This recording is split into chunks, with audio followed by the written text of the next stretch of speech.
The moment of the door was opened, I rushed in and held Ava in my arms. "Are you all right? Are you injured?" Seeing that she was not injured, I felt angry and slapped her on the butt several times. Then I saw her eyes were red from crying, and couldn't do it anymore. And I realized that Amelia's eyes were also red. Why? Why is she here with you? After listening to Amelia's explanation, I don't know what should I feel at the moment. Ava ran out of the apartment. She went to the mall where we were eating, but the mall was closed, so she kept banging on the glass door of the mall. Then, the security guard found her, and he asked her what she wanted to do. She cried and shouted that she wanted to go to the restaurant where we had dinner. No matter how hard the security guard coaxed her, she just wouldn't leave. With no other choice, the security guard contacted their leader. After understanding the situation, the leader contacted the person in charge of the restaurant.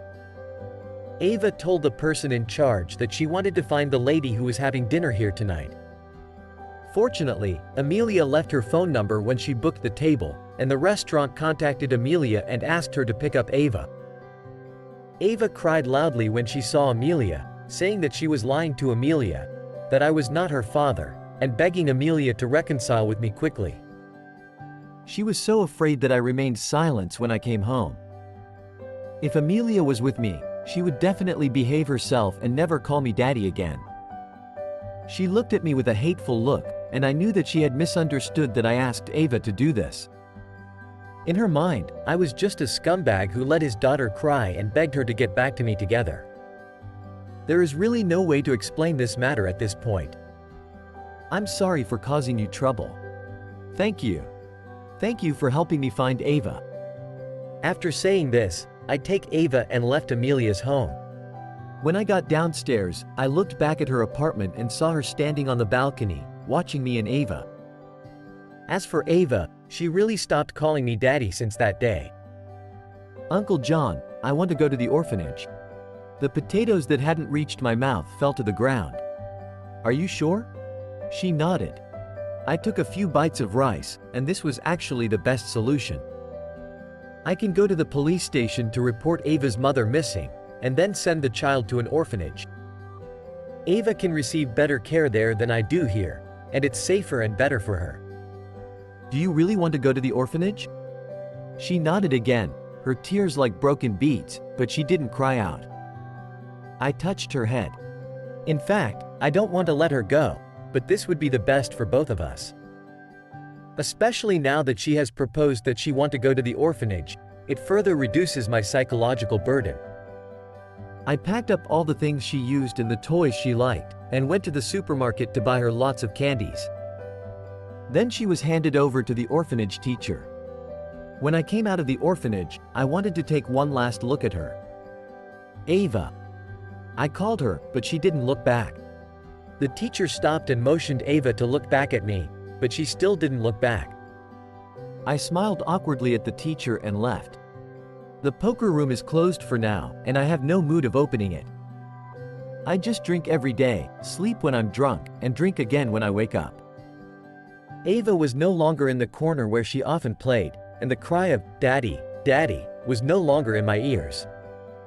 I feel so upset now. I turned over and turned to the side where Ava usually sleeps. There is a small iron box under the pillow against the wall, which is the box where Ava hides her candy. She loves to eat sweets, and I was afraid that she would get cavities and not let her eat too much, so she would hide the sweets and eat them secretly. I knew that, but I didn't say anything. I picked up the iron box. There were 4 pieces of fructose in it, but she didn't have time to finish them. There was another box under the iron box. I picked it up and it was exactly the same box. The box was full of candies. Huh. This girl was smart enough and knows how to use the box on the top to cover up the one on the bottom. I turned the box over and saw the word, "Dad," crookedly written with watercolor pens on the bottom of the box. Only then did I realize that Ava had left this box for me. My tears kept falling at the moment and couldn't stop. A few days later, my mother came to see me again, but this time my father didn't come. My mother bought a lot of children's clothes and supplies. When I saw that, I quickly turned my back and wiped the tears with my sleeves. Where is my granddaughter? Mom, there is no granddaughter. I told you that she is not my child. I don't care, I'm asking you, where is my granddaughter? Under my mother's questioning, I told her everything again. Chloe asked me to take care of the child for her. In the end, I couldn't contact her. I really couldn't take care of Ava anymore. I had no choice but to send Ava to an orphanage. My mother wiped her tears while listening. I don't care. You have to send these clothes and stuff to my granddaughter anyway. I quickly agreed and said I would deliver them tomorrow. The mother added, actually, this child doesn't want anything else. All she ever wants is a family. Now that her mother can't be found, and she has lost you as her father, how sad and pitiful she is right now. How about you take her back? You can't let that child be an orphan. When I mentioned the word orphan, I thought of Chloe again. She seemed to be an orphan. I looked at my mother. What about Dad? I'll tell your father when I get home. He just has a bad temper, but he has a good heart. If he knew about everything, he would definitely let you adopt her. Then we will come over and help you to take care of the child. Let's do it then. This time I couldn't hold it back and cried for a long time in front of my mother. When we arrived at the orphanage, Ava refused to see me no matter what. The teacher tried to persuade her for a long time, but it didn't work. I know Ava is still angry with me. The teacher took me into Ava's room, and she was just such a small girl, lying on the bed with her whole head buried in the quilt. Ava, Daddy is wrong. Can you go home with Daddy? She shook her head hard. I wanted to pick her up, but the moment I touched her I burst into tears. It had only been a few days, but the child was already so thin. Dad is wrong. Please go home with Dad. Okay, Dad can't live without you. I'm not leaving, I'm not going home. Then tell Dad how you will go home with Dad. Ava turned around and muttered for a long time before I heard her clearly. I will let you come to pick me up only if that girl agrees to be with you. When I saw Amelia again, I was embarrassed and confused. Now here's the contradiction. If I want to take Ava back, I have to make Amelia believe me. Ava really has nothing to do with me. Win back Amelia's heart, and get Ava back. But if Amelia got together with me, the first thing I should do is to go get Ava back. Although Ava is indeed not my biological child, I have already treated her as my child. In this way, for Amelia, I became a single father with the child again. There was no difference, she would be still angry. She would leave me when she was angry. If she leaves me, and Ava will still go back to the orphanage. Deadly buckle, can't be untied. At the end, I told Amelia everything from the beginning. I even told her that Chloe was my ex-girlfriend, hoping she would understand. Actually, what I really care about is not that you have a daughter. She paused. It's about you didn't tell me about such a big matter. I was angry that you were hiding something behind me. I lowered my head in shame, don't know what to say. But Ava is such a pitiful child. She came to me crying last time and her voice was hoarse. All she wanted was to make me reconcile with you. Anyway, let's take her out first. So you agreed to be with me? Yes, I agreed. I was so happy and picked up Amelia and spun her around several times. It's the same restaurant as last time. But this time there's a little one, Ava. When she smiles, her eyes are crescent like crescent moons. She was really rude when eating, nothing can stop her at all. Amelia and I held our heads in our hands and looked at her kindly. The scene looked like a happy family of three. Amelia, I want to tell you a secret. What secret? I also leaned over and said, can I listen? Ava nodded. Actually, Chloe is not my biological mother. Tisk, I was thinking what kind of big secret it is. Of course, Chloe is not your biological mother. Unless you are really a King Kong. Then who is your biological mother? My biological mother's name is Amy. Amy? Why does this name sound so familiar to me? I begged Ava for a long time before she agreed to show me Amy's photos. I'm so curious. I must have heard or seen this person before, but I just can't remember anything about her. She pulled out a photo from a hidden compartment in her small suitcase. Then you have to promise me not to tell Chloe that I showed you the photo. Chloe asked me to say that she is my biological mother.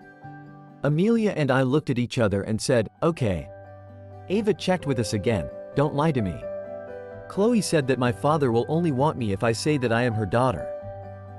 It was like she had cut me with her eyes several times, but this time there was no malice in her eyes, just trying to tease me. When I saw the photo, I was stunned, and then Amelia fixed her eyes on me and asked me to explain what is this. There are two people in the photo, Amy and I, and Amy was pregnant at that time. I remembered everything. Amy is a woman I saved before. The bus she was riding in overturned while walking on a mountain road. She was holding on to the rocks on the edge of the cliff with both hands and was about to fall. It was me who pulled her up and then carried her and ran down the mountain. Finally, I found a car and took her to the hospital. Fortunately, she had bruises all over her body and the baby was fine. Just before I was about to leave, she said she wanted to take a photo with me, and I agreed. Mom said, "He is my father." Ava pointed at me in the photo. After listening to what I said, Amelia understood that there is no way I could be Ava's father. Maybe Amy felt that I saved the child's life. In order to let the child remember about me, she told the child that I was her father. In the end, this silly kid took it seriously, but where is her real father? Then I thought again, if Ava takes it seriously, then she really thinks I am her father. Some time ago, I yelled at her and scolded her for not wanting her. How sad she was. I touched Ava's head lovingly. It's okay this time, Dad is here, and Dad will never leave you again. How about you and Ava move to my place? As if Amelia lowering her head, her face was red. Ah, is that okay? Don't get me wrong. The apartment I rent is a 2-bedroom apartment, and 1 room is vacant right now. I feel sorry for Ava and don't want her to squeeze into a small bed with you. Okay, haha, okay. I smiled like a fool. On the day of moving, I asked Amelia to help me take care of Ava, and I went back to the shop to move the stuff by myself. While packing up the stuff, I received a call from the hospital. Are you John? Yes, I am. What is your relationship with Chloe? Friend. She's dead. Come to the hospital. The doctor told me that Chloe died because advanced lung cancer. She has a letter for me there. I opened the letter with trembling hands before I can digest the news. Dear John, by the time you receive this letter, I should have left this world already. Sorry, I couldn't go back to pick up Ava. You always said that there is no truth in my mouth, so I decided to write a letter to you. I assure you that every word in this letter is true. The first thing is, I love you so much. But half a year ago I was diagnosed with terminal lung cancer and I knew there was not much time left for me, so I made up such a ridiculous reason to break up with you. I don't want to drag you down, and I don't want you to see the haggard look I had before I died. I want to always be beautiful in your heart. I thought this would be the rest of my life, just find a good place and wait for the death quietly. But the arrival of Ava made me know that I had to put her in a good place first before I died. Ava's mother's name is Amy. You know her, but you probably don't know that we also know each other. Amy and I grew up in an orphanage, and we were really close at that time. Ava was an illegitimate child. The man ran away after knowing that Amy was pregnant. He didn't want to be responsible and never show up again. Amy got sick and left Ava to me before she passed away. But what can I do? At that time, I didn't dare to tell Amy that I was also sick and didn't have much time left. I can only promise her that I will take good care of Ava. Then Amy gave me a photo of you too, saying it was for Ava, and told Ava that the man in the photo was her father. When I saw the photo, a stone in my heart finally fell to the ground. I know that as long as I pass Ava to you, you will take good care of her. You are a good person and I believe in you. You are always careless and foul-mouthed, but your heart is so kind. That's why I called you on the grounds of pregnancy and walked into your life. That's why I passed Ava to you and asked you to help me take care of her. That day at your door, I was really afraid that you wouldn't take Ava, and then I would really have no choice left. Fortunately, you are greedy for money. Huh. If I had known that you would do things after receiving the money, I wouldn't have to lie about so much. John, I know it's unfair to force you to take care of Ava. But I'm sorry, I really have no other choice. I wrote this letter in advance. If my treatment is successful and I survived, I will definitely pick up Ava and will not trouble you again. If you are reading this letter, it means I am dead. I'm sorry, I'm really sorry. I have to ask you shamelessly again. Please help me take care of Ava. Goodbye, John. I love you. Love you, Chloe. After reading this letter, the clothes on my chest were soaked. How could I be so stupid? Why didn't I find out earlier? How could anyone break up with someone for such a ridiculous reason? She must have had her own reasons, but I didn't realize it. And the money she gave me must be for her medical treatment. How could I accept it? I walked out of the hospital tremblingly. The phone rang. It was Amelia. I picked up the phone, but I was still in shock and I couldn't hear clearly what was said there. John, do you hear me? John, where are you? Do you understand what I was talking about? John. John. What's wrong with you? Can you hear me? Ah. Yes. I forced myself to react. Go home now. There's a fire downstairs. Ava and I are trapped. Get here right now. When I got home, I saw black smoke rising all around the building. The fire started on the 11th floor. They are living on the 14th floor and the fire was about to burn up there. There are fire trucks parked in the community, but because the firefighting lane is occupied, it is difficult for fire trucks to drive in. The high-pressure water cannon was just able to reach the fire level, but this is simply not good enough to even control the fire from spreading.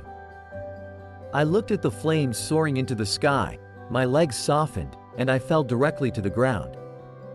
I feel dizzy, my heart beats faster, I have trouble breathing, and the images in my head start flashing again. I know, my PTSD is back. I hold on and move forward step by step. I need to save both of them. Sir, don't get any closer, it's dangerous.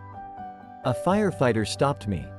I didn't seem to hear his words, so I kept walking forward step by step. Sir, we can't let you through. It's dangerous, John. I looked at the man. Tommy? Why are you here?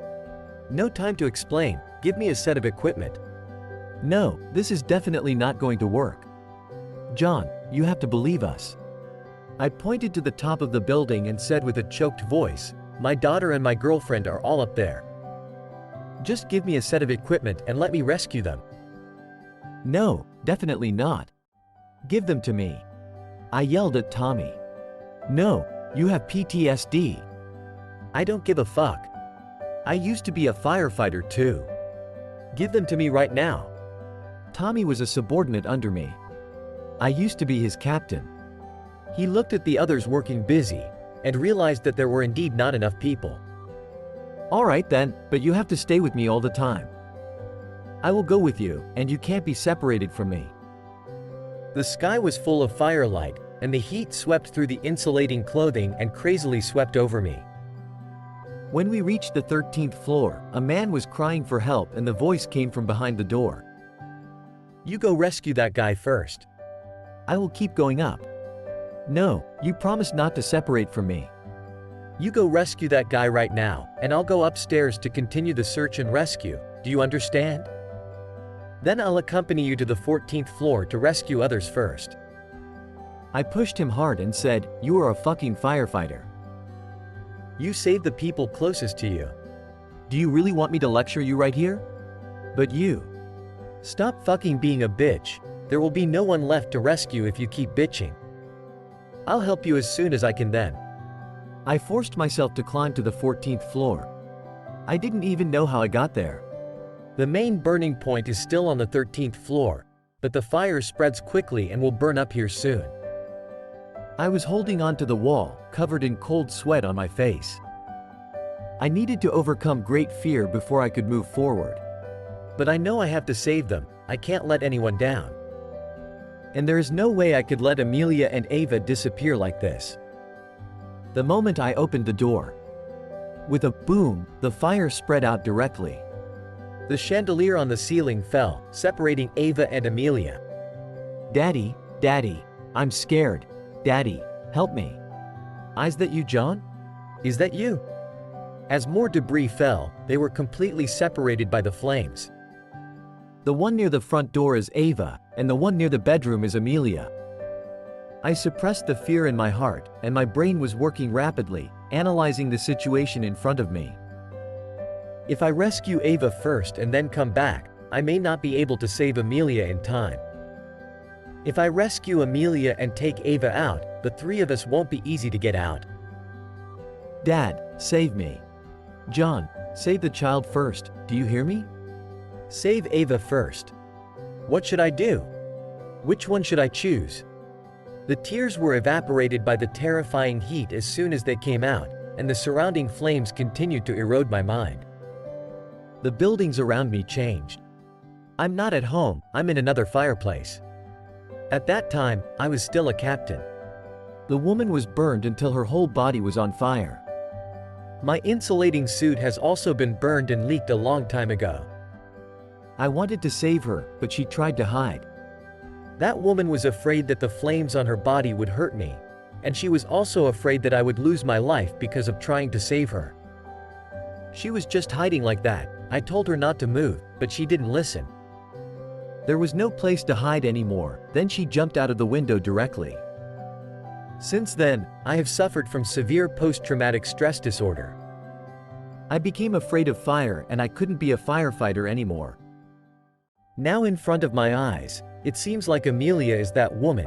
Her whole body is covered with fire. She is screaming and crying. No, that's not Amelia, that's Ava, and it was Ava who was burned. Dad! Ava shouted, waking me up. Save the child first, did you fucking hear that? Save the child first. Amelia screamed miserably over there. Amelia, I'm sorry, I will come back soon. I picked up Ava and ran. Looking at Ava, I felt that I was not afraid anymore, I did it. I rescued Ava successfully from the fire. I don't have to regret or blame myself anymore, I finally did it. When I ran to the 9th floor, I met another firefighter and I handed Ava to him. And then I quickly returned to the 14th floor with another firefighter. When I returned to Amelia's home, the whole apartment was a sea of fire. I'll go in now, wait for me here. I gestured to my teammate. Then I rushed into the sea of fire and found Amelia unconscious. I put the oxygen mask on her. Amelia, don't be afraid. I'm here. I'll get you out right now. We almost there. Although I know she couldn't hear me, I still say it to myself with some comfort. When I was about to get out, the door collapsed. I used my shoulders to hold the door frame and handed Amelia to my teammate outside the door despite the heat wave was being strong. I wasn't able to hold it any longer, and the whole door frame collapsed completely. And I was trapped under the concrete. Amelia, help me take care of Ava. I yelled at her and hoped she could hear what I said. The insulating suit on my body already had a burnt smell, and I knew I wouldn't be able to hold on for much longer. I couldn't move a muscle at all. This time I was not scared, but exhausted. After rescuing Ava, I am no longer afraid of fire anymore. Fire is everywhere, but I couldn't feel anything now. There are big blisters all over my arms, but I don't feel much pain. Is that it? Am I going to die? Watching the flames spread across the ceiling, I seemed to see Chloe and saw her waving to me. Huh. You little bitch. Lying to me all the time, unlike me, who was responsible for everything until the very last moment. I promised to take care of your child and I did it. It seems this is my last word and I hope she could hear it. Sparks flying around me. It was my teammates who were digging like crazy and they are getting close to me. Anyway, I'm tired. Let me take a nap first. This is the end of the story. By the way, I am doing this channel all by myself. If you enjoy this story and want more awesome content like this, don't forget to like, comment, share and hit the subscribe button. I will see you soon.